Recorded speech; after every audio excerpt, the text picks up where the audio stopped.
Hello and welcome to the TGH College Hardwood Podcast. I am Joe. With me is Greg, as always.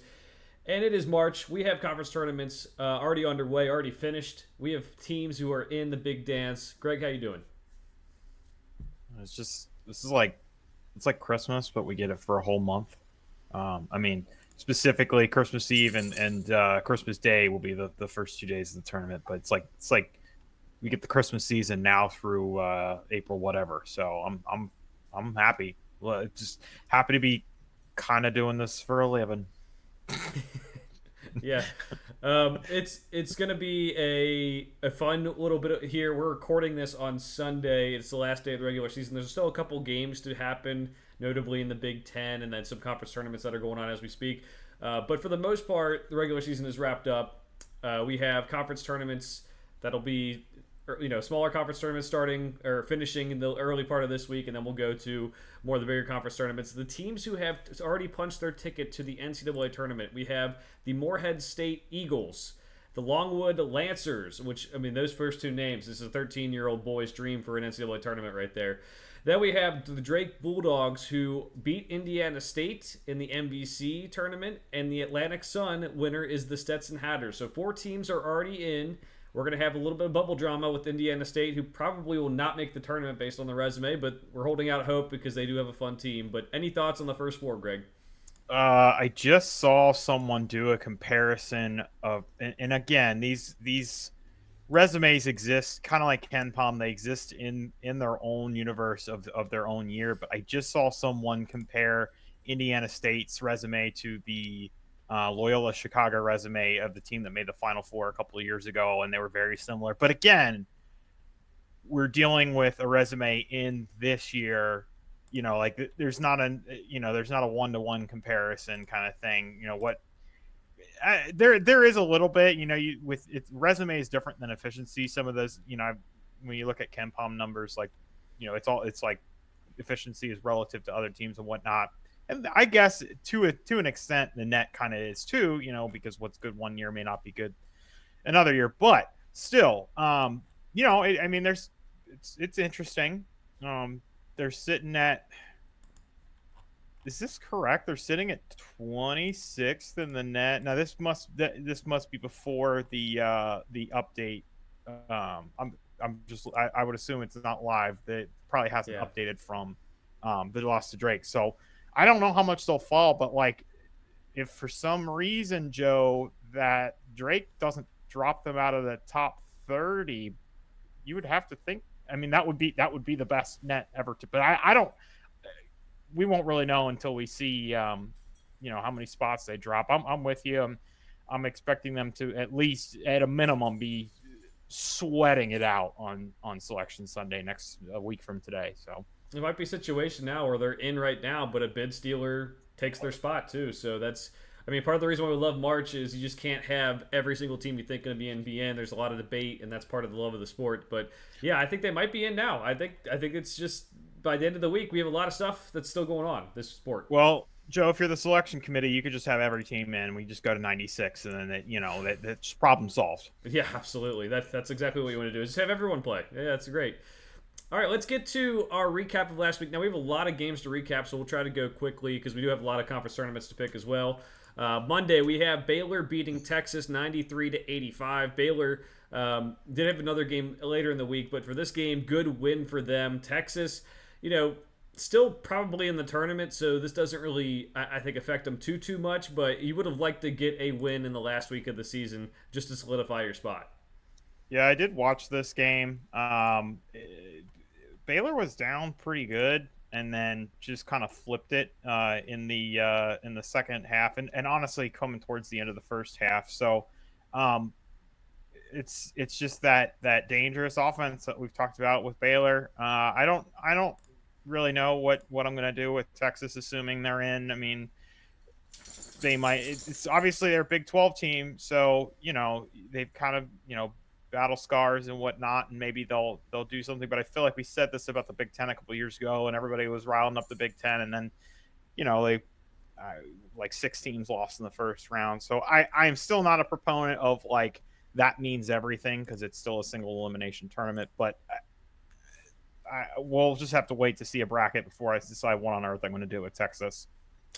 Yeah, definitely going to be a team that could be a team that would possibly cause some problems for some teams in the tournament with their guard play. But you have to see the matchups as you said. Let's move it over to Tuesday, Greg. We have Purdue and Illinois. Now Purdue wins this one. It looked like Illinois was in a good spot to win this one at different points. Marcus Damask had 20 points, but Purdue's a different team this year. They really find ways to win almost every night, finishing I should say at 27-3 after this game.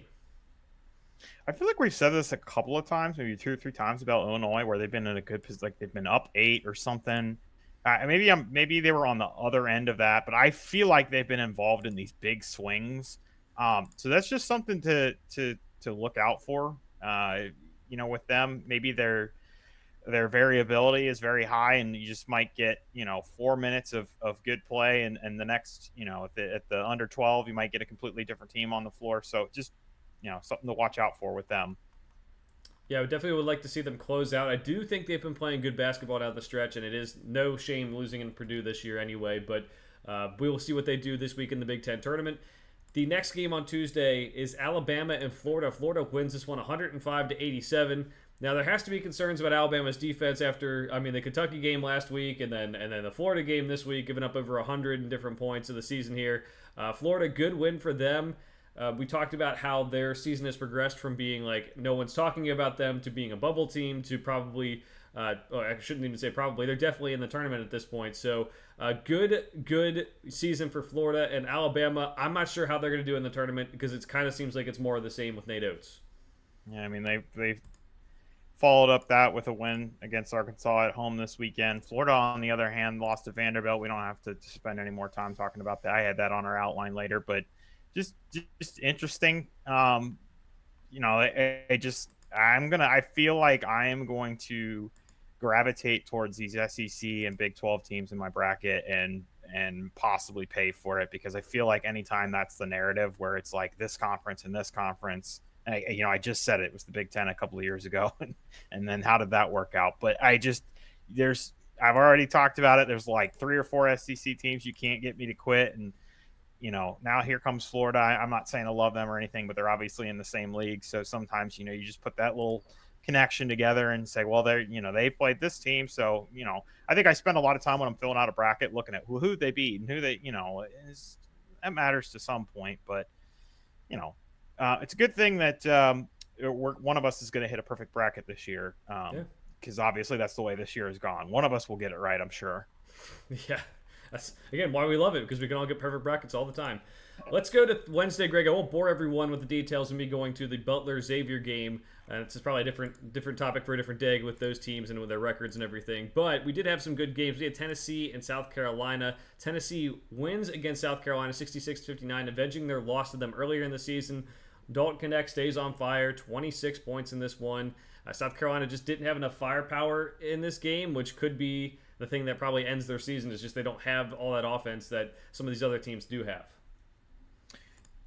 Yeah, Joe, it's just interesting. I believe Tennessee was in the high 50s in that game they lost to South Carolina. So just a little interesting. I would want to go back and look at the ins and outs and see why, in particular with South Carolina. Obviously, they've played pretty well on defense this year, but why in particular did they seem to struggle against this team? And could that be a reason to maybe eye the South Carolina team and see if the bracket breaks the right way for them?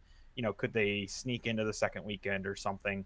Obviously, a team we've already talked about, had no expectations for. Lamont Paris doing an excellent job out there. They're obviously in the tournament, no question about that. Where can they go? What can they do is going to rely on that defense. I'm with you. I mean, it seems like the scoring options, might just be lacking. So nothing you haven't already said.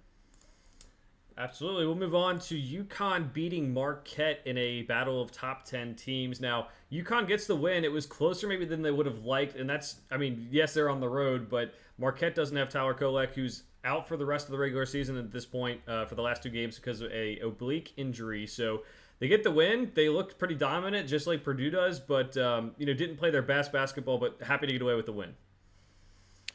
Yeah, I mean, even without Tyler Kolek, just the way this year has gone, a win on the road against a top 10 team, you'll take any day of the week. It remains to be, we've already said our piece about Marquette.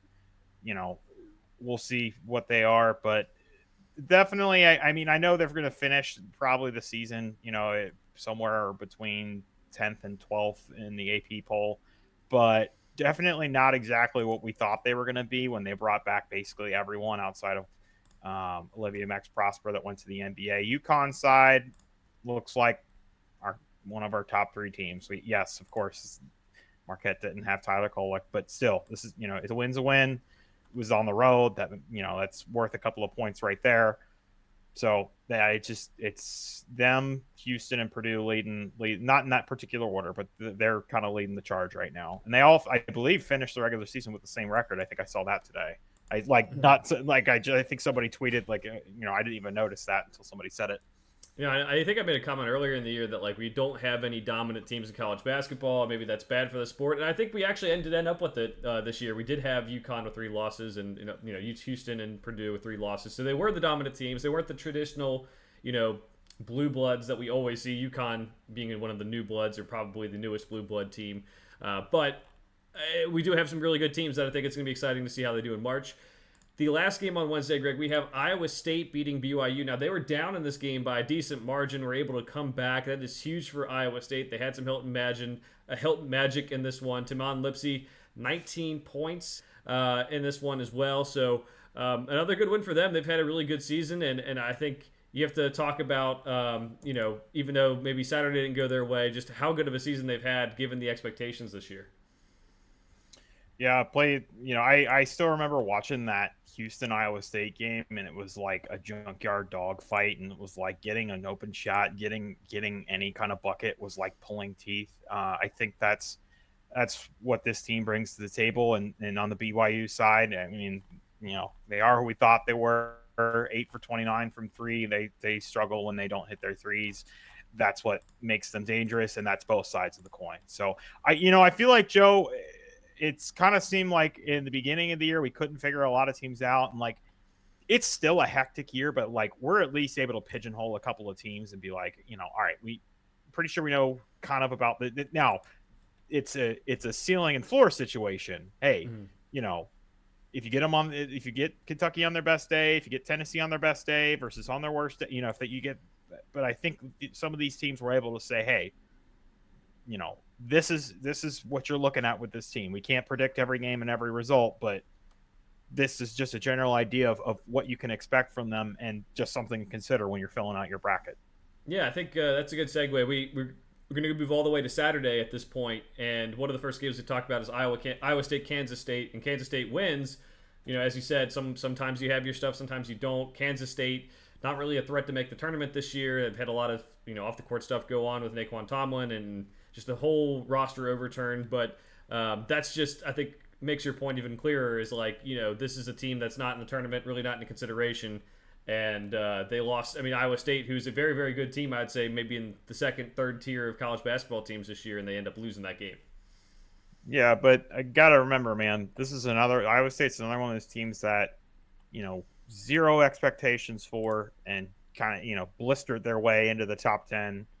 I think second, third tier is a good way to put them, and that's just, especially in that tough of a league, that's a pretty darn good year. And I feel like maybe in the past 2 decades or something, we don't need to list names or anything, but I mean Iowa State basketball has been fun to watch. We don't need to get into it's just been a fun program to follow. Not one of the name brands, but still in the Big 12. So I'm not going to get into one of these. Well, the sport was better one there. I mean, they're just fun to watch. Yeah, yeah. So let's go to Florida Atlantic and Memphis. We thought a lot more would be on the line in this one than it actually was. Florida Atlantic wins 92-84. 2 quad 4 losses still. I mean, that's not going to help. So they're going to be right on the bubble. They need to make sure they win a game or two in the AAC tournament at least. Probably going to be in, but just never want to say definitely with how March goes. Yeah, sitting at 34th in the net, there's definitely precedent for leaving them out. I think when Joe and I looked this up, it was like the the best was 31 or 33. That was the best net to get left out. I can't remember, but teams in the 60s have been taken. So again, at least the committee, doesn't think that we're just going to take, net is the end all be all. They're at least willing to look at kind of the overhaul. So we can maybe get into that a little bit more, what that looks like when we look at the AAC tournament here in a little bit. I mean, I was going to say we could break down the FAU at large now, or I mean, I feel like we're going to talk about the tournament in a little bit anyway. So why don't we just leave that discussion for when we actually look at the bracket and see what that might look like for them. Let's do it. All right, we'll move on to South Carolina rebounding after that Tennessee loss and beating Mississippi State 93-89. This one was in overtime. A little bit surprising that this was so high scoring because we had teams that, defensive identities that were kind of tied into them this season. They get the win. That's really good. It's going to set them up, I believe, for a bye until Friday of the SEC tournament. So that's huge for them. And Mississippi State, you would have liked to have that one. You're kind of close to the bubble at this point, so that's something to consider. Yeah, if you recall, they have the quad four loss against Southern. That was pretty early in the year, and I think I believe it was like the same week or within a week or two or something. They also lost to Georgia Tech, and it was right after Georgia. It was right after or right before. It was right before Georgia Tech beat Duke, I think, early in the ACC season. So. I mean, they got a couple of good wins. They beat Tennessee in early January. They beat Auburn. They got a couple of good wins. The quad four loss definitely. I just saw some chatter on this one this weekend. I saw a couple of people go. Now I think the thing was they've lost 4 straight. That definitely doesn't help. Again, once we maybe look at the bracket, we can talk about it. Unless you have specific thoughts on them at the moment. No, I think there's so many teams that can do so much for the resume this year that they're probably still like on the first 4 maybe right now, but we can get to it later and talk about some of the teams next week as well who just had a chance and just didn't end up getting it. So we'll move on to Kansas and Houston. Houston blows out Kansas 76-46. Really wasn't a game ever. We saw Houston struggle in that first half at Kansas. Really came out with a different mindset on Saturday. Hunter Dickinson leaves the game with a dislocated shoulder, so we're going to see about his injury status moving forward. Not ideal for this Kansas team.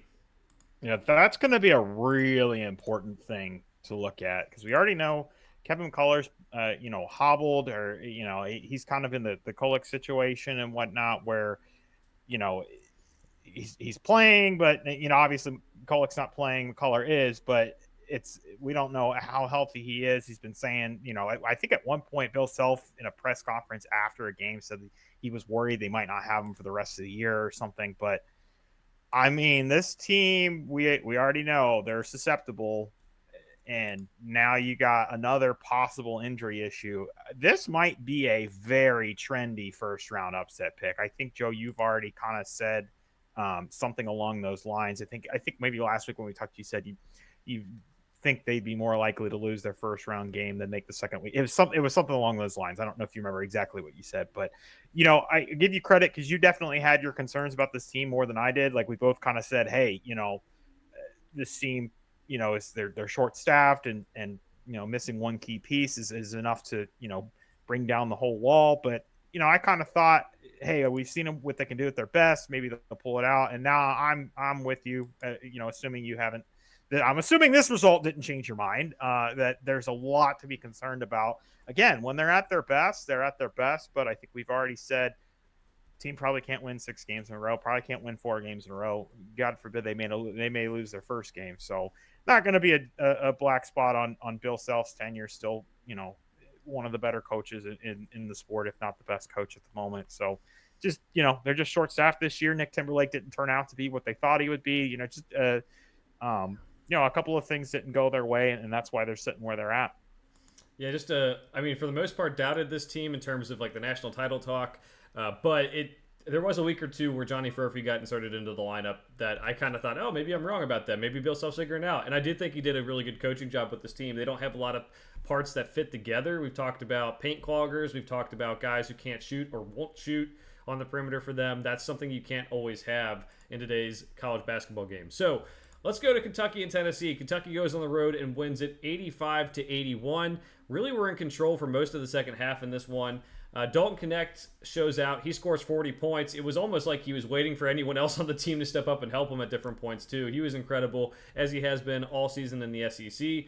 Reed Shepard had a pretty big game for Kentucky, 27 points. Justin Edwards stepped up. Antonio Reeves stepped up as well. This is Kentucky's potential. I mean, this is what we thought they could do. They can go into different arenas and play well. Their defensive efficiency numbers slightly went up as a result of this game, even though they gave up 81 points because Tennessee has been good this season. So Kentucky's, looking like they could be a team that can make a run. That scares me a little bit because they have had their issues and the issues still show up at different times. But they're the most fun team in college basketball. I know that much for sure. Well, here's the thing: this team absolutely has the capability to win 4 games or possibly even more. It's just a question of that Jekyll and Hyde. What are you going to get from game to game?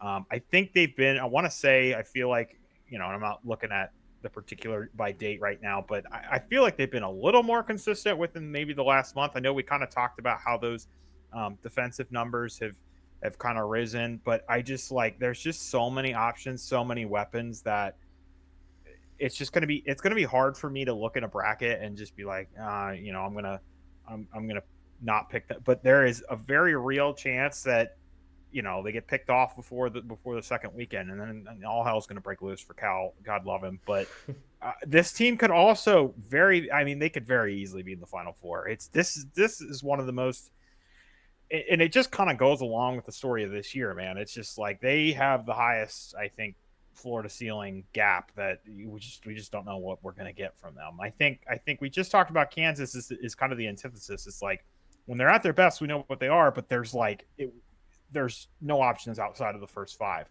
With Kentucky, it's you go down the laundry list of this guy, this guy, this guy, this guy. Everybody's I know you've said something along the lines, everybody's had at least one major impact game, if not more.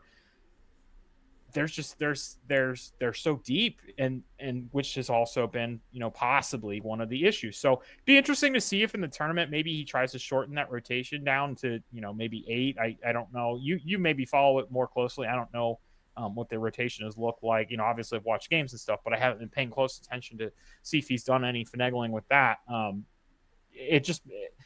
Now might not be the best time for a change. And I don't know. Do you have any additional insights since you're our resident Kentucky guy? Yeah, I think they're pretty set on the rotation. They've gotten it down to about 8, sometimes 9. But the thing is, what he's doing, I think, is taking the center and saying, hey, which one is playing well this game, or which one do we need? So, when they need offense, he'll say, hey, we went to Big Z because we need offense right now. If we need a defense, they go to Ugo because he's better at the perimeter defense, or interior defense. So that's something to watch out for. Bradshaw has been a guy who's fallen out of the rotation, but he's had some good games even after he's fallen out of the rotation. They put him in there for 2 minutes because of foul trouble or something, and then he ends up playing 10 minutes down the stretch because he's stepped up a lot. So I'm excited to see what they do in the SEC tournament. I think they could definitely win it. We'll talk about that pick later on, but it's also good to note that John Calipari said he doesn't care about the SEC tournament at all. So if they end up losing in the first round in the first game on Friday, which is after a bye or two, that might not be the biggest reason for concern. All right, we'll keep it moving. We have UCF beating TCU. Awesome job for UCF. First year in the Big 12 when they have a respectable 7-11 record in the Big 12. When a lot of people thought they'd do much worse, including myself. TCU 20-11 now. The last I checked, Greg, they had I think 3 quad 1 wins. Maybe something changed in the last couple days here to make that different. But their resume is, I think it's up to 4 now. Actually, it's 4-10 and then 3-1 in quad 2. So they should be in, but. I mean, losing records in quad 1 is not something you want to see either. No, but they literally, that UCF loss yesterday is their only loss outside of Q1. I mean, they got some good wins. They had the Baylor overtime win. They beat Houston once. They beat Texas Tech. Kansas State is a quad 1 win. That is what it is, but no losses. No losses. 1 loss outside of Q1 would be really hard to keep out, especially considering they do have some really good wins. They don't have anything weighing their resume down at the moment. They are 39th in the net. I mean, I would think they're in Mhm. I would obviously just advise them to not lose their first. I don't know. We'll talk about the bracket in a little bit, but I would advise them not to lose their first Big 12 game. There's also still a world, just because of the Big 12 and its neutral court. There's a world where they lose that game and still get in. I don't think it's like a huge issue. They're not on the level of some of these teams that we're looking at, but just if you don't want to, if you're Jamie Dixon and you don't want to worry about it, at least win that game, and it'll probably go as another quality win, possibly another Q2, maybe even a Q1 win, just depending on. We'll look at the bracket in a little bit, but so I mean, I feel like this team kind of steadily climbed into the conversation, almost Florida-esque, where maybe around, I don't know, halfway through conference play, they started to get on the radar, jumped in and out of the top 25. Haven't been in the top 25 in a couple of weeks now, but I don't know what the potential for this team is. It's a Big 12 team, so again, I'm probably going to end up picking just based on that. But I mean, like, they get in, let's say they're where they're trending right now, they probably got to be what, a 10, 11 seed, somewhere around there. I mean, like, that's probably win one game and hey, we're happy and we go home. Yeah, I think they were 8 or 9 earlier this week in my bracketology. I don't know where I'd have them right now. I'm waiting for the games to finish up tonight before doing another one.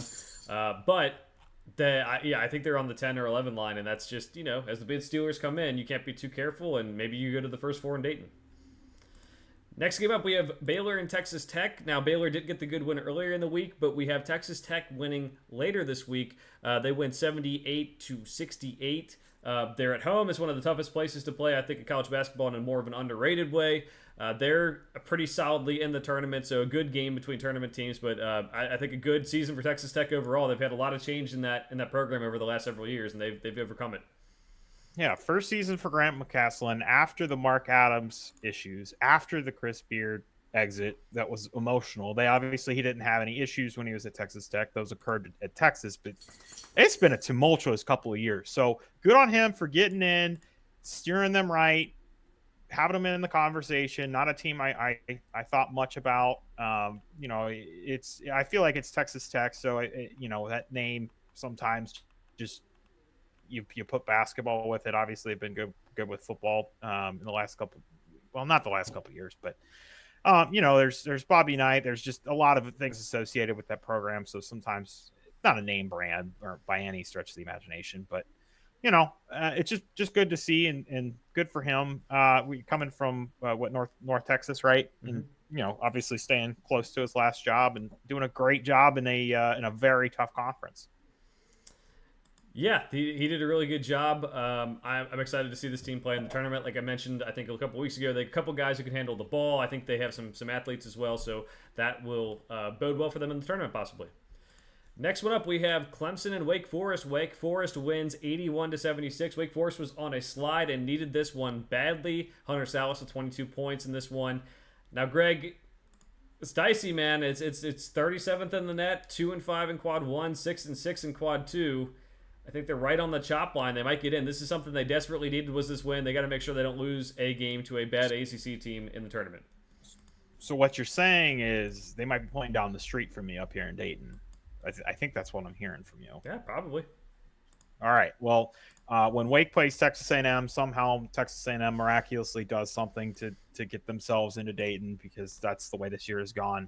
We'll make sure to buy tickets and go to that game. But yeah, I mean, again, it's interesting, Joe. I don't remember how much RPI factored into. Like, obviously, it was the metric before the net, but I just see their live RPI is 71 right now. I cannot remember what the historic, kind of precedent would.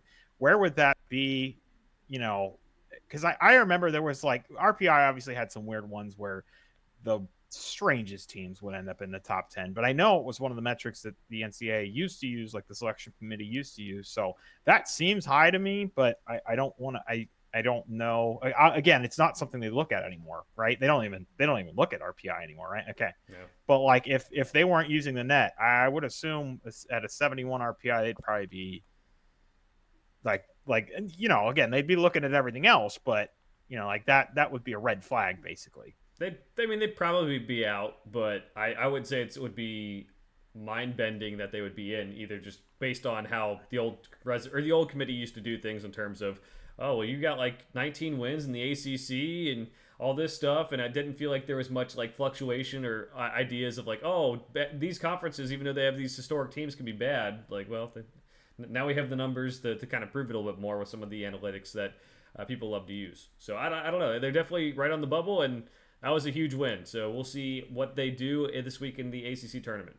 Do you have any thoughts on Clemson? I mean, like, I'm sorry, I should have used our beeper to not say their name, since we're forbidden talking about them. But up and down season, it looks like they're going to get in the tournament. I mean, I would have to imagine they're in. Yeah. They would have. I mean, they would have to take a horrific loss in the ACC tournament. And I don't even know if that's going to be available to them. We'll look at that again in a little bit, but I'm probably not going to pick them to win more than a game. I can't. Again, we'll see how the bracket breaks, but just not a team I'm very confident in. No, I mean they're already overachieving what I guess the talent on the roster has said. I mean they're probably like a 6 or a 7 seed right now. We're as high as maybe a 5, maybe, but I just don't know if that's going to be possible with some of the losses they have in Quad 2 and Quad 3. But no, I don't know if I'm going to pick them to win a game or anything. It's Brad Brownell has had some tough seasons, and I don't know if I can trust him just as much as I can't trust Marquette and Shaka Smart. But maybe it's a situation once he's in, he'll get a win. I don't know. All right, North Carolina and Duke. Greg apologizes for not putting this in our picks last week. I'll be honest. I don't know. This maybe it's better we didn't pick it, Greg, because there was so much going on in this one. North Carolina wins 84-79. I mean, we have to talk about a Duke player tripping another player again, Kyle Filipowski, after all this talk about what year is it? Yeah, after Wake Forest. Is Aminu Timberlake, Christian Laettner stepping on Aminu Timberlake's chest in 92? Is it Grayson Allen back, I don't know, almost 7-8 years ago now? I don't know what year it is, but Kyle Filipowski trips a North Carolina player pretty obviously too, saying he was trying to get up and he slipped, but your legs don't go up all the time when you slip while you're already on the floor, so that's interesting. And then he gets up like he's trying to stomp something off. Like you see like the after, like, oh yeah, he's like stomping his leg like it was bothering. Yeah. So they, Duke comes by it honestly, and then after the game, North Carolina players ended up taunting the student section, which the camera crazies are the ones who are pretty involved and close to the floor. So I'm sure they had been hearing some smack talk all game long, and Duke fans were throwing stuff at them on the floor. So just it's a rivalry. I hope everyone stayed safe for the most part, because there's throwing things isn't okay, but also tripping people isn't okay. And I'd expect Jay Billis to tell all these guys to go to jail, and also for Coach K to give them a long lecture about how to be a sportsmanship person and all that stuff. But that's not that's not Jeff, right. he's not involved in the program anymore. Oh yeah, he just was at the game. Yep, just at the game. He just still has an office. Sorry. Yeah, of course. So North Carolina gets the win. I mean, they still have a chance to be a 1 seed, so I guess it's important for that way. Duke, I think, is the bigger issue here, Greg. I don't think they've beaten, I think it's like a top 25 team since before Christmas. I mentioned, I think 2 weeks ago on our show, that they have like 2 wins over tournament teams in the last 2 months, like 3 months almost, like maybe 2 or 3 wins all in ACC play over tournament teams. So if you're looking for a reason to hate Duke, pick against Duke in the tournament, you got plenty of them this year. Yeah, I mean, again, this is almost Kansas-like, where we came into the year with high expectations for them, and then some of these options, maybe weren't as good, and then Jared McCain came along, and I don't know what to. I guess I'll ask you. I mean, like, this is obviously a team that preseason, I can't remember what they were ranked, but it was probably like 7 or 8 or something around there. Obviously, they've been right around there most of the year. There was, a week or 2 where it looked like they might have even dropped out of the top 25. I can't remember if they actually did or not, but I mean, like, Shire's kept the team together, albeit in a weak ACC. I think you're right. The last time they beat a tournament team looks to be Clemson in late January, unless Wake gets in. That would be mid February. So, um, yeah, I mean that's not battle tested. So obviously they would have liked to have this game. I'm not even saying for seeding. I mean, I don't think this is going to drastically change any kind of seed that they would have gotten. Yes, it's a home loss, but it's to Carolina. So I think it's really more about just who's playing their best ball, and they just aren't playing their best ball right now. So this is one of those teams that definitely has some talented players, but it's going to be hard for me to pick them just because, kind of like Kansas, like plenty of talented players, but maybe not enough options for me to depend on them. Like that's definitely there's some times where you look up and you put your Final Four together and you're like, I don't like that, and you scrap it and you do it again. I just feel like if there was a world where I ended up with Duke and Kansas in my Final Four, I would probably just throw it away. I'd be like, there's no way I can depend on both of these teams. Maybe one sneaks in, but there's no way I can depend on both of these teams making the Final Four. And honestly, probably neither of them is going, but you never know. Interesting. All right, I didn't expect the hate for both teams there. The Duke I think deserves it. I don't know about North Carolina as much, but we'll see. All right, let's go to. No, that was me saying I was putting them on level with Kansas, where I'm like, got I don't Kansas, think Kansas, there's a right. world. That's Yeah, right. no, North Carolina, no. Yes, I would be fine having them in my Yeah. Final Four. Yeah, let's just clear that out. That's my fault for losing focus for a second while I'm trying to get our next couple things lined up as we're going along here.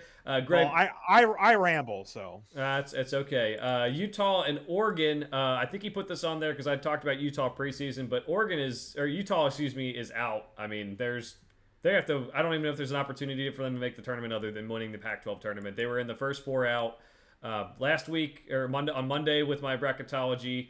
It is now Sunday. They've lost to Oregon and Oregon State, which means they're really falling apart. Which a lot of injuries and everything. No excuses. They didn't get the job done. So Utah, unless they get even going to the final game, I don't even know if that's enough. I don't think it's enough with the Pac-12 and what they have cooking. So that's the only reason I had it on there. Just wanted to give obviously it's a team that you were higher on than me, and I think they still maybe outperformed again, albeit in a weaker Pac-12.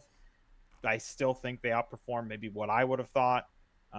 So they deserve some props. I would assume an NIT bid is probably in their future, but I mean, just look to the future for them. Yeah, especially NIT bid because the new rule changes say that if you win the regular conference championship, not the tournament conference championship, you are no longer a lock to be in the NIT. So that's something stupid with the sport. And, everyone wants to say, oh, let's expand the teams in the tournament so we can get teams like Indiana State in. No, that's not what's happening. They're going to be putting in all the big schools because they want to try to make money. So hopefully that we don't keep on making these changes and get the sport to a point where we don't like it anymore. But I don't think that's going to be the case. All right, so let's go to New Mexico. New Mexico at Utah State. Utah State wins this one. They have the first win of the Mountain West in a very long time, I think ever. And it is a great rebuilding job in just 1 year. We never expected this team to be there. And Greg, I know you wanted to talk about New Mexico, who is squarely on the bubble now. Yeah, I mean, I was just curious how worried you were about them. That I think things really started to take a downturn when they lost to Air Force in late February. They have the UNLV. They actually lost to UNLV twice, both home and away. That's not good. Not a lot of high quality wins. Currently 29th in the net. They're going to be another one of those teams that is going to be cheering for things to work out nicely come conference tournaments. No bid stealers. The only thing for them is, and again, we'll look at the Mountain West Conference tournament here in a minute, is they might have a chance to pick up another win or two against a quality team, which would be very helpful for their case. Would be pretty helpful. I think right now they might be on the outside looking in, but another win could put them in. It's how the thin line of the bubble is this year, especially. So it's not. It doesn't look. They probably do have to win a game. It doesn't look good that they've lost 6 of their last 10. Mountain West is better than most years, but it's still the Mountain West. I'm trying to be nice here because, Greg, I know you like the Mountain West. It's still the Mountain West. You can't really lose that, especially when Air Force is a part of that as well. So hopefully they get a win for your sake, buddy. Let's go to Arizona and USC. USC beats Arizona. Arizona's had some weird losses this year, as we've talked about over the years, over the year. USC though all the hype all season long. We're waiting for them to come along, and then they pull off this upset, and they actually look good doing it. They look like a team maybe who could make a run in the Pac-12 tournament. Yeah, I feel like I had kind of put Andy Enfield to the side and just assumed he was done. And I still think there's a very good chance he doesn't come back next year, but they could make it's not the strongest Pac-12. They could make some strange run, and they let's not mince words here. They would have to win the conference tournament to get in. Like there's nothing about it, but and I'm not expecting that, but I mean, like, who's the toughest team they're going to face? They already beat the toughest team they would face in the tournament, so we'll see. We know that they're very talented. If you want to say it took them a while to gel, I mean, fine. But I mean, if you're betting money, I would be betting on Arizona to win Pac-12 tournament. With some of these weird losses, they lost to Oregon State. They gave up 100 to Stanford. That was in late December, but like they obviously got some good wins. They beat Bama, Duke. They beat. I don't know. I just like. Do you think we've got this team a little inflated? Like even when you look at some of their good wins, their best two wins are Bama and Duke. Their third best win is I don't know Michigan State, Wisconsin. I mean like. I don't know, man. Like, is there a chance that we have? And again, Tommy Lloyd's doing a fine job out there. But is there a chance that we look again and they don't make the second weekend? They get picked off by, somebody in the second round. You got them at a 2 or a 3 right now? Yep, 2. At least two on Monday. We'll see if that changes anything with the numbers losing this week. But do you want to know something weird that's gonna make you really hate everything? I really think the players around Caleb Love didn't step up this year. He is having a Pac-12 Player of the Year caliber year.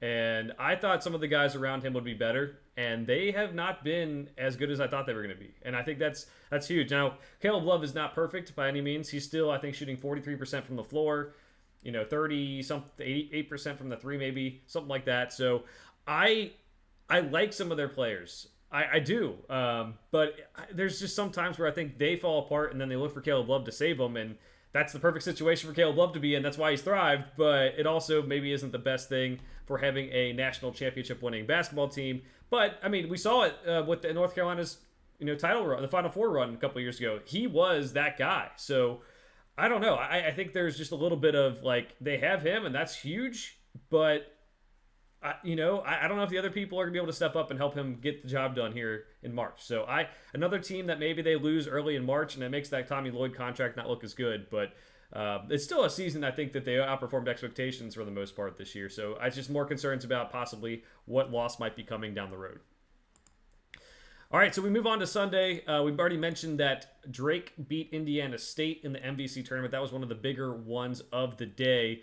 Indiana State will be waiting on the bubble, but Tucker DeVries, very good player, so we'll see him in the tournament at the very least, even if we don't see Robbie Avila. Then we have Michigan State losing to Indiana. I was watching the first half of this game, and Indiana went up big early. This is going to be interesting because Michigan State is 10-10 in the Big Ten. They're probably still in the tournament based on all the numbers. Most disappointing team of the year, possibly. At least them and USC are probably both up there in that regard. But that is very alarming that they lose to Indiana. Indiana, I mean, it's not a terrible season, but they're also underperforming this year as well. I mean, everyone thought they'd be a tournament team and Mike Woodson would get them all aligned. But, there's talk about him being fired, and Indiana had to come out and say that, hey, he's actually going to stay for another year. So that did not make a lot of people happy.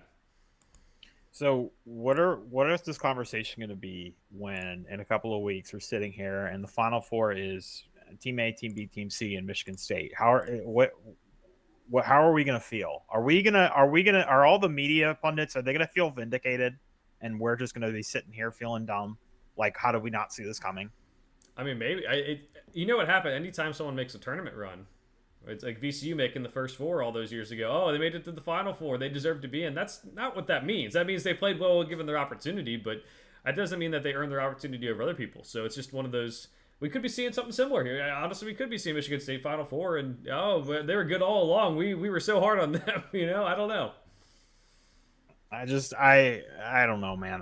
It's just this team, it's ups, it's downs, it's obviously mostly been underperforming, and now this, like right before Big Ten tournament starts, a team that I believe preseason I Hmm. probably and most people did pick Final Four, and they just have not been that. And the Big Ten is fine. It's definitely not the ACC. It's not the Pac-12, but like it's not like they're in the Big 12. It's not like they're in the SEC. So I gotta be. I mean, well, what does this do for Izzo for you? I mean, is this an under a knock on his coaching record, or is this just like some of these dudes just weren't what they thought they were going to be? Because this is where I always get stuck, is like, he's obviously one of the best coaches, and obviously this century, maybe I don't know, top 25 all time or something like that. We don't need to knock that out, but this is where I go back and forth. Obviously, we can look at Bill Self and say, man, dude had like six dudes and competed for a Big 12 championship. So what's the story with Michigan State? What are your thoughts? Yeah, I think the first of all, I think the years of like dynasties are kind of over in basketball at this rate. It's very hard to do. Maybe UConn can prove me wrong this year, but um, that makes things different for all these coaches. But the same criticism that's given to the Big Ten for not winning a title also has to be shown on Tom Izzo, despite him being the last one to win the title. It's very good coach. His team sometimes outplay their seed level in March. It hasn't been the greatest lately. I think we're getting to the point of his career where I'm not going to say it's the exact same as Jim Boeheim at Syracuse, I but it's that getting there. was That's getting that was in my head. That it's was in my head. it's getting there. And there are coaches who age well and do things like Coach K obviously did well. Roy Williams did well till the end, but it's getting to the point where you're kind of like, is he underachieving? Is he into the new age of college basketball where you have to hit the transfer portal a lot? And to be honest, they do have some transfers on the team like Tyson Walker, who was at Northeastern before this, but like a lot of their roster is made up of guys who are, I mean, freshman recruiting class was huge this year. Not a lot of them are playing as much as you would think. There's a lot of guys who returned to this team, so there might be like, I know he said he wasn't going to retire after the season, but I don't know. I think he might be one of those things where the game's changing and I don't want to say it's left behind. I think he can still get things together because he does make some runs that you just kind of think, how did he do that? But this was very disappointing, and it was on top of a year where last year was it the seventh seed, so it wasn't like the greatest season either. Even though they did have people expecting them to do good things this year, so it's I don't know. I think there's a lot to figure out this offseason, and I think he can figure it out. I'm not going to bet against him figuring it out, but it's starting to slide like we've seen other coaches slide. Yeah, and let's be clear. He's not end stage Bayheim yet. But I can see it trending that way. I'm with you.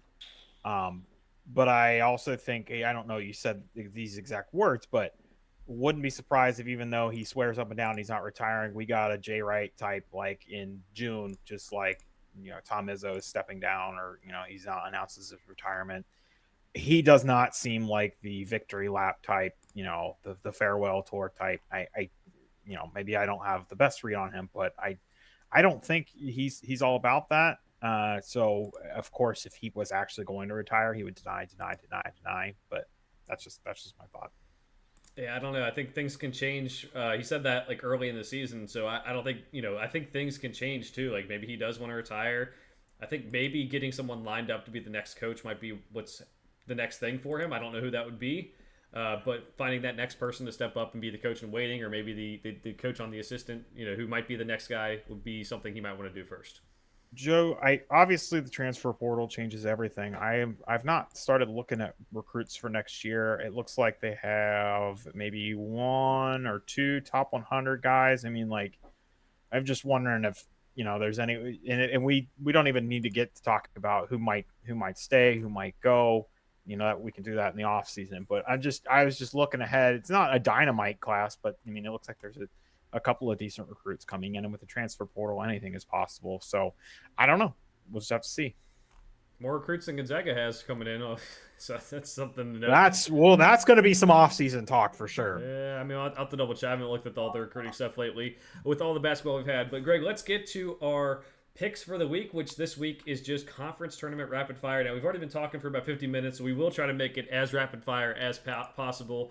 We'll start it off with an easy one, Greg. It's the Southland Conference. Who are you going with? Hold on. Now I have I'll, to. I think I'll, I filled this one. That's right. This is one of the yeah, ones I've already filled out. yeah. Okay, that's good that we're starting with that. I have McNeese in that. So we're gonna see Will Wade back in the tournament. Yeah, they've dominated all season long. No reason to pick against them now. It would be fun if they ended up losing, just to have a different team in. But a very good job by him in his first year at McNeese. Now let's go to the Big Sky, Greg. We're gonna pick Dalton Connect's former home. We're gonna pick Northern Colorado. Wow, you think even without him they're gonna get the job done? I'm gonna go Weber. They've got I a think the residual I think is still there. It still lays on the program. All right, I'm gonna go Weber State. They're gonna play Montana State, I believe, on Monday. They're the 4 seed in here. You know, you can't always take the top seeds in these things. We talk about how the crazy things happen. I like Weber State. Next conference up, we have the Patriot League. Greg. Okay. Toothpaste. I'm going Boston Terriers. One of our friends has a Boston Terrier. Got to have solidarity there. I like dogs, so I will take Boston. We are going to move on to the America East Conference next. Jake Marsh. Yes, Jake Marsh. Pardon my take. He is. There are like a mini dynasty for anyone who really cares about this stuff. Smaller conferences. They always seem to be at the top of the America East, and they do a really good job. So I'm going Vermont as well. Listen, anyone who played any of the early NCAA 2K games always went with an America East team. So the America East is a hot topic for many people, including myself. Yeah, have to go with Albany for sure. But next up, the MEAC. This is a conference that will likely be sending a team to the first 4. So it's not the greatest, but we'll see. I'll take Norfolk, but hey, I mean that's a team that obviously has a history of a pretty darn big upset. Missouri with wasn't there twin brothers on that Missouri team, or am I mixing that up with a different Missouri team? Phil Pressey, Matt Pressey. Yep. Okay, that's what it was. Yep. That was a really good Missouri team too. Kyle O'Quinn for Norfolk State. I'm going Norfolk State too. They've got a pretty good program history going on in the MEAC. I think I will trust them to get the win in the tournament here.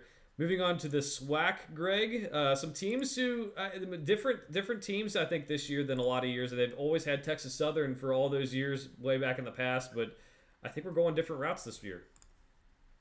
Yeah, I the last time Texas Southern was in the tournament, I think was one of the years I went to the first 4. But I will take Southern. Just obviously they've been on our radar this year. Win over Mississippi State, and I think they had another win against someone else of note. I can't remember who it was of note for them, not of note, in the country or whatever. But so I'll hey, they got something under their belt that gives me a reason to pick them. I'm going Grambling. They're the number 1 team in that conference. Been doing pretty well all year long, and it seems like they're coming along pretty well. 14-4 in conference. Big 12 is up next. Now we're doing this based on when they start and then when they finish as well, based on ESPN's conference tournament page. That makes it a lot easier for us to follow along. So we're jumping from conferences that are bigger and smaller, but for us to make sure we get to every conference, that's what we're going to do. So Big 12, Greg. I will be boring, and I will take Houston. All right. I did my picks for full disclosure last week because I get all my conference tournament picks out before all of them start. And I took Kansas because I thought they would just kind of have that Bill Self thing going, but I'll stick with it for the podcast because I put it on the website. The bracket's not out yet. Now I know I said I stick to my picks, but the bracket's not even out yet. You can absolutely right now change your pick. I can't change it on the website, so I'll stick with Kansas here. But I would say if I were a betting man, I would go either Greg's route or I would probably go with Iowa State. But Kansas, they still got a chance. If Hunter Dickinson's dislocated shoulder, they could just pop him back in and he's fine. Then I mean that changes things. So what this means, guys, is if you're betting Baylor, because neither of us picked them. True. Or mentioned them. Or you know what? Better yet, there'll be Texas Tech or Oklahoma because those are two teams I talked about liking, but I didn't say here. BYU's gonna shoot 70% from three the whole tournament. Could be. All right, so the next one up, Greg, your favorite conference, the Mountain West. Oh, let's see. Let's go. Let's go Utah State. Just keep the first year coach vibes rolling. All right, I'm going to go with my Boise boys. I've been talking about them all year long. Compare them to Workaholics all year long. They look goofy, but they win basketball games. A lot of quad one wins for them. I think that matters. Next conference up, the Big East, Greg. There's no reason for me to pick anyone but UConn. Yeah, especially with Tyler Kolek's injury, I think Creighton could maybe make some noise. The Creighton's really coming along as of late, but I'm going to go UConn too. They have Madison Square Garden for this, and if they get a top seed, guess where they're going to be playing their regionals? I believe it's going to be Madison Square Garden, or I think the regionals Madison Square Garden. That's what John Rothstein's been tweeting about all year. So big for them. We'll go to the MAAC, as we like to call it, the MAAC Metro Atlantic Athletic Conference is up next, Greg. Quinnipiac. So Joe, it looks like I'm going to go with the current leader in the clubhouse for that conference, who I don't believe has made the tournament before. I don't. Maybe I'm wrong about that. I don't. I think they have. I'm not sure, but I do remember you used to have a Quinnipiac shirt that you used to wear all the time. That was pretty cool. I'm gonna go with St. Peter's. Think they have some magic in them again. I'm not going to pick every single one seed. I know we don't really watch these teams as much, but they still have, I think, maybe one or two guys from that team a couple years ago with Kentucky, which is weird with, how things work with the transfer portal. But I'll go St. Peter's. Moving on to the regular MAC, just the MAC, no MAAC. This one's going. Turn off the MAC. This is going to be an interesting one because the favorite in the conference, Akron, has fell down the last couple weeks. I am going to be a prisoner of the moment. I happen to have Ohio on and watch them play Buffalo, who is terrible, and I don't know. I just watched them for a little bit, so I just said, okay, that's who I'm picking. I went Akron. I do think they have the best talent in the conference. I do think they should win the conference tournament. Maybe having a couple days to reset before the tournament starts for them might be a good thing. I did see Ohio in person, Miami, Ohio, this on Friday, and I can say that 10 times fast. I'll try. They could. Hey, they were down big early, and they came back and were like winning by 20 at the end. I don't know if it's Ohio's being good or just Travis Steele being Travis Steele for Miami, Ohio. I don't know. I don't know how it's going to be, but that's not the worst pick either, Greg. Next one up, CUSA. The little bit different conference this year than in past years. New teams. Who are you going with, Greg? I am going with Sam Houston State. That is a good pick. I'm taking them as well, a team that has done well in college basketball over the last several years. We have the ACC up next. Let's go. I hate being boring. Let's go Carolina. I had the same thought. I went North Carolina. I was trying to find a team I might feel comfortable going with. I just couldn't find one. I kind of thought about Pitt, but I don't know. They have one of the pick Wake, Joe. No, I'm not picking Wake. I'm not picking Wake, but I thought about Pitt. So there's at least that. We're going to move on to the Big West, Greg. I will go Anteaters. Let's go UC Irvine. All right, this Big West has we've talked about them probably more than a lot of the other very small conferences because I mentioned UC Santa Barbara was a team that I thought had potential, and they fell on their faces this year with a 9-11 conference record. AJ Mitchell is a guy to watch out. He did score 30-something points in their first tournament game, but they do have some transfers who are pretty talented. So that was my pick preseason. I changed it up to UC Davis. They have Elijah Pepper as one of their players who scores a lot of points. Again, not trying to go all chalk. UC Irvine's probably the smart pick, but I'll take UC Davis. Moving on to the Pac-12. Greg, are you taking anyone but Arizona? I don't know why you would. I'm not saying it's a lock, but I just this is what we've been talking about all year. There's some things that are 5 seconds ago we were talking about them losing to USC, but you want a sure thing, it's probably Arizona in the Pac-12 and UConn in the Big East. Like those are probably your most sure things. Yep, I will make the same pick here. Going to go Arizona, and we'll move on to the whack, Greg. And the same question applies here: going with someone other than Grand Canyon, or going with Grand Canyon, who seemingly dominated all year. Grand Canyon. Same for me. That'll be exciting to see them in the tournament as well because I think they might be a team to watch for in terms of an upset. The Ivy League. Now, the Ivy League doesn't have a traditional tournament. There's only 10. There's 10 teams in the Ivy League. 4 teams make the tournament.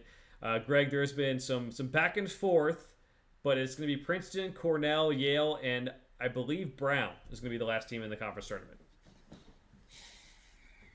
So Princeton obviously last year had the big upset over Arizona, but let's go with nope, you know what? I thought I hadn't picked this one yet. So I was gonna pick Yale, which was um Joe's preseason chatter. But I have in the spreadsheet, I did not realize I already put Princeton, and like Joe, I'm a man of my word and I will stick with that.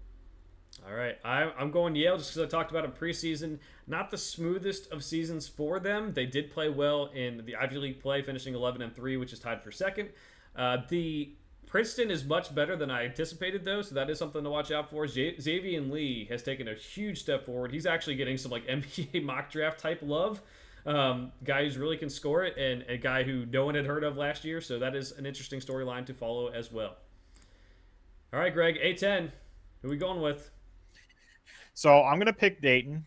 I think I would probably get kicked out of my own house if I didn't pick Dayton. But this is going to be one to watch, especially for on the national landscape in terms of uh, if Dayton loses. Obviously they may lose before the championship, but if Loyola has really good potential, Richmond has really good potential to win this, and that would obviously be an issue for teams like Wake Forest, New Mexico, are squarely bubbled teams. So this will be a one that's probably a hot topic because I think there's as good a chance as any that this tournament ends up with a bid stealer because neither of those teams that I just mentioned are anywhere near the bubble talk. So they would have to win the conference tournament to get in, and there's a very good chance that they do that.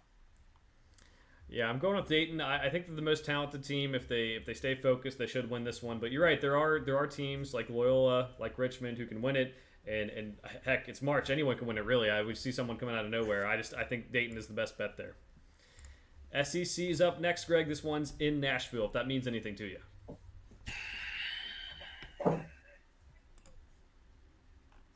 I just this was the conference. I still remember what I said about this at the beginning of the year. I said, "Man, this is the most wide open conference. Don't really know who's going to win it." Yes, Tennessee was but it just felt like there are plenty of key players. I'm still going to go with Tennessee. I can't. I know we're literally coming off them losing Kentucky, but I'll go Tennessee. We've seen crazier things happen, and I mean, honestly, having a team lose in the last regular season game, one in conference tournament, not that big of a deal. I'm going Kentucky. I'm believing in what they're doing. You take away that LSU buzzer beater, and they are. I mean, they're probably. I mean, talked about even more as much as they already talked about. Everyone's stepping up right now.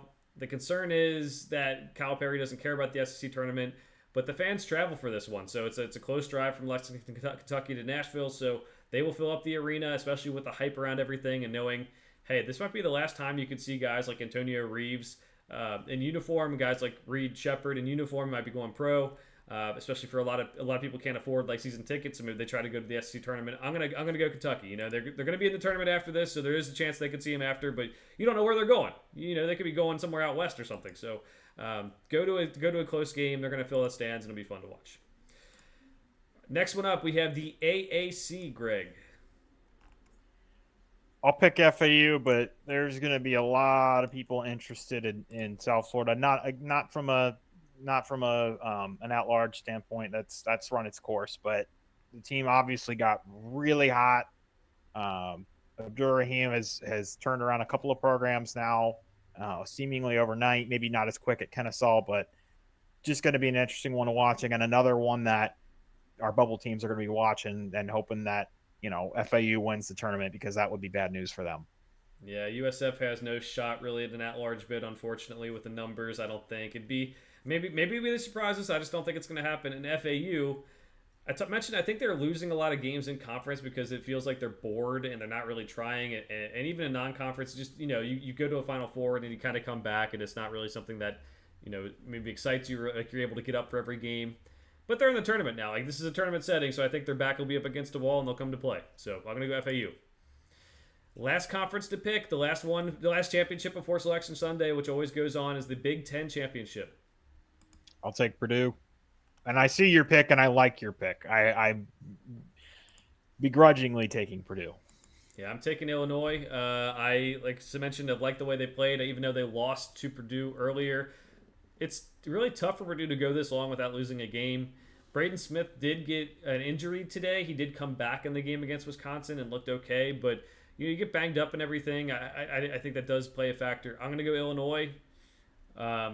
I think Purdue's the best team in the conference, but it's March. Anything happens. All right, Greg. Any final thoughts for the week? So happy it's here. We're getting to see it. Yeah, definitely. So, as a reminder, we'll be back next week. We're probably going to record Sunday night after the selection show to get our picks in and have the podcast upload before the first four on Tuesday and all that stuff. Get our picks in. What we'll be doing is, probably not as much recap of the conference tournaments next week because we have so many games to pick, and we'll be able to talk about it during our picks of the NCAA tournament. We'll go through all our first-round picks, all our second-round picks, and then we'll come back, the next week, and we will do it probably on Monday because of the schedule of the tournament, being able to record then. So just kind of notes about how we'll go about things in the next couple of weeks. We're excited for March. For now, thanks for watching. We'll see you guys next time.